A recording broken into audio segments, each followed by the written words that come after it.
Fala galera, beleza? Bem-vindos ao canal O Gerador de Riqueza, Felipe por aqui, espero que todos estejam muito bem nessa sexta-feira, hoje dia 28/3/2025, é a reta final do mês de março de 2025, nós vamos começar falando da volta do investidor estrangeiro, ganhou solidez e surpreendeu os analistas, além disso, a dúvida de alguns voltou a circular agora na semana, né? A questão da indicação de um presidente na Tupi por parte do BNDES e também do Guido Mantega na Eletrobras. São ameaças à governança corporativa do Banco do Brasil. Além disso, o Banco do Brasil ganha com o avanço de empréstimos para a pessoa física, né, empréstimo consignado, ganharia com isso, uma vez que as financeiras, né, são as conhecidas por ofertar esse tipo de produto. Nós vamos falar também das altas de março e janeiro, quais as oportunidades que estariam aí no meu radar, pensando agora para o mês de abril ou pensando mais médio e longo prazo, aí pensando numa continuação das altas ou também pensando numa correção e novos aportes.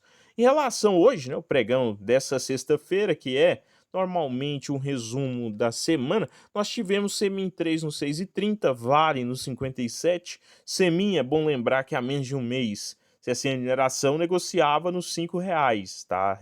Até abaixo dos R$ 5 chegou a negociar por algumas semanas. Vale também chegou a negociar abaixo dos 55 há pelo menos 4 meses, né? Que ela vem abaixo aí dos 55 e agora essa leve alta ainda muito distante de ser uma porrada, né? Enquanto o Caixa Seguridade nos 15,20, 0,13, tem a oferta de ações na mesa, e isso, para mim, faz acompanhar mais aí o ativo em relação ao que pode acontecer. Sobre Banco do Brasil, nos 28,64, é um ativo que a tendência ainda é manter essa alta, ao menos nas próximas semanas, a não ser que que ocorra alguma notícia, alguma ameaça, mas as notícias relacionadas a Banco do Brasil até o momento são de solidez, né? Inclusive há lá fora, né, novas recomendações sobre Banco do Brasil, nós vamos falar em detalhes logo adiante. Além disso, BB Seguros, que também é um componente do Banco do Brasil, com cotação na máxima histórica e recente, tá? Acima dos R$ 40 ainda nesse fechamento semanal, além de Gerdau nos 9,34, estou falando da Hold, né, igual ao 4, 3,21% só hoje, e eu já aproveito aqui para compartilhar 50 ações compradas nos 9,45, aliás, então um ativo que acompanha a minha carteira, era uma das ordens que eu tinha, 3 ordens, uma delas Goal 4, pensando em dividendos. ISA Brasil é outra ordem que continuou em aberto para esse mês de abril, e Banco do Brasil, são duas ordens menores, 15 e 15, Banco do Brasil nos 26,60, mais ali para dar aquela beliscada sensação de mercado. Se novas quedas ocorrerem mais brutas, tá, ou mais abruptas, nós faremos apostas maiores nesses ativos, tá, uma vez que há forte caixa pensando nas próximas, né, aí, nos próximos cenários. Não dá para deixar também de fazer os aportes disciplinares, né, claro, em proporções menores. Igual ao 4, o porquê, né, desse aporte nos 9,38? Eu voltei a comprar o ativo nos 9,75, nada mais justo que comprar abaixo dos 9,50 na minha avaliação. Hoje é um ativo que passa, né, meio que batido pelo mercado, não é nenhuma, muito distante de ser uma queridinha, não é nenhuma queridinha do mercado, igual ao 4. Tem ali 3 recomendações, você vê que não é uma ação tão, assim, recomendada pelos analistas ou acompanhada de perto pelos analistas. Você tem a Gerdau mesmo, né, GGBR4, que já cumpre esse papel com o maior acompanho por parte dos analistas. E, né, a Goal 4, ela é um ativo que negocia 6 vezes lucro, né, preço 6 vezes lucro, e tem um volume interessante de dividendos, o que me chama a atenção, tá? Esse aumento a partir de 21 para cá, há um certo aumento desses dividendos.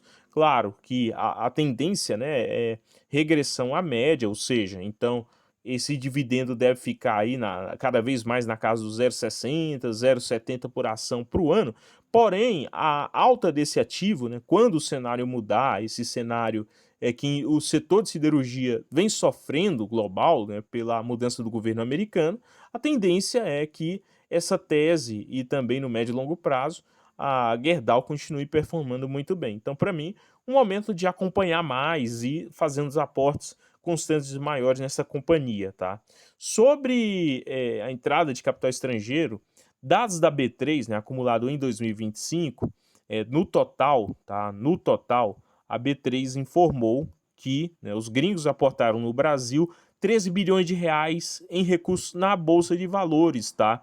E isso pegou alguns analistas de surpresa, tá? Porque a forte entrada de capital estrangeiro no país surpreende analistas, porque o pessimismo tomou conta, tá? Então a verdade é essa, não consegue muitas vezes ter um certo pragmatismo, duvidar, mas sem deixar de acompanhar de perto e estudar, né? Fazer ali estimativas mais realistas, e isso acaba fazendo preço também na questão de alguns ativos lá no futuro para os incautos, tá? Que normalmente deixam para comprar de quem? Dos gringos. Na hora que os gringos forem realizar o lucro, é normalmente a discussão se bolsa vale a pena ou não.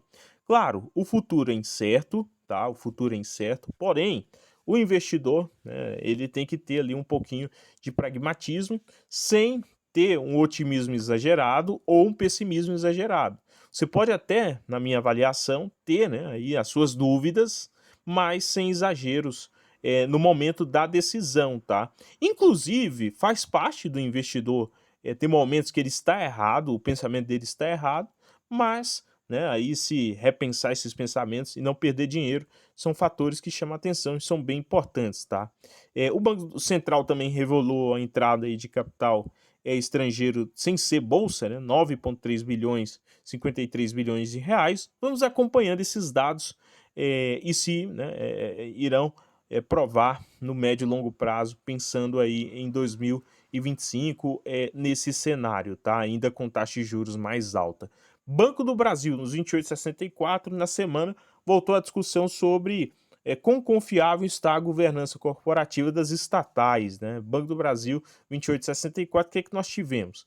Antes disso, nós tivemos, né, um grau de investimento no Japão, tá? O Banco do Brasil que possui agências lá, e o JP Mirai, o banco do Japão, assinou um memorando no qual, né, aí é uma instituição sem fins lucrativos, no qual o Banco do Brasil deve cooperar, tá? Deve cooperar, ofertando produtos financeiros voltados à sustentabilidade e ao impacto social, tá? Então, o Banco do Brasil está no Japão desde 1972 e, né, a dúvida que gerou também aí na semana foi sobre a questão do consignado, né? E nós tivemos aí várias propostas durante essa semana, tá? 52 milhões de simulações em instituições financeiras divergentes. Esse volume deve trazer para os bancos, não só o Banco do Brasil, mas bancos que de varejo, né, possui ali carteira de varejo mais focado em pessoa física, um aumento na carteira de crédito, tá? A questão da inadimplência aqui, aí você tem o FGTS como contraparte, portanto, o Banco do Brasil sairia beneficiado também em meio a tudo isso que está ocorrendo, tá? Em relação à governança, a discussão ela veio pela mudança de CEO na Tupi, né, que veio da indicação por parte do BNDES. Alguns fundos que fazem ali a base acionária da Tupi não concordaram muito com esse novo CEO, até porque você tinha um CEO na Tupi com mais de 20 anos, 2 décadas de casa. Porém, é importante lembrar, né, que o BNDES ele tem sim alguns poderes, né, dentro das empresas que ele tem participação.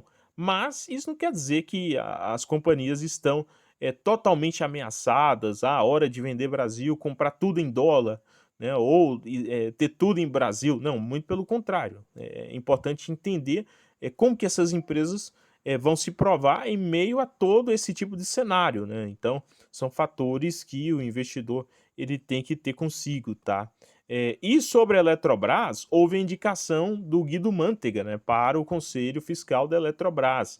Já tinham tentado ele na Petrobras como presidente e já tinham tentado ele também como presidente da Vale. Não deu certo, agora conseguiram aí uma vaga no Conselho Fiscal da Eletrobras. Porém, né, para quem acompanha de perto sabe que esses cargos, no qual o Guido Mantega agora vai integrar, né, no caso Conselho Fiscal, não é totalmente aí ligado à gestão. Então, na minha avaliação, acompanhar de perto e se, né, o mercado precificar isso, aproveitar essas oportunidades que podem surgir. No mais, pessoal, esse é o resumo semanal aqui no canal O Gerador de Riqueza. O vídeo não representa uma recomendação da compra ou da venda dos ativos citados. Sugiro que inscrevam-se no canal, inscrevam-se e visitem também o canal secundário Olho nos Dividendos para acompanhar vídeos com maior constância que aqui, tá? Por mais que os projetos, né, aí vão tendo uma certa coincidência, né, de cronograma, mas iremos manter as postagens aqui tanto no canal Gerador de Riqueza como também no canal Olho nos Dividendos. No mais, curta, comente aqui a sua opinião. Desejo a todos excelente final de semana e também, né, que venha o mês de abril com boas oportunidades para os investidores que estão aí de boca aberta esperando.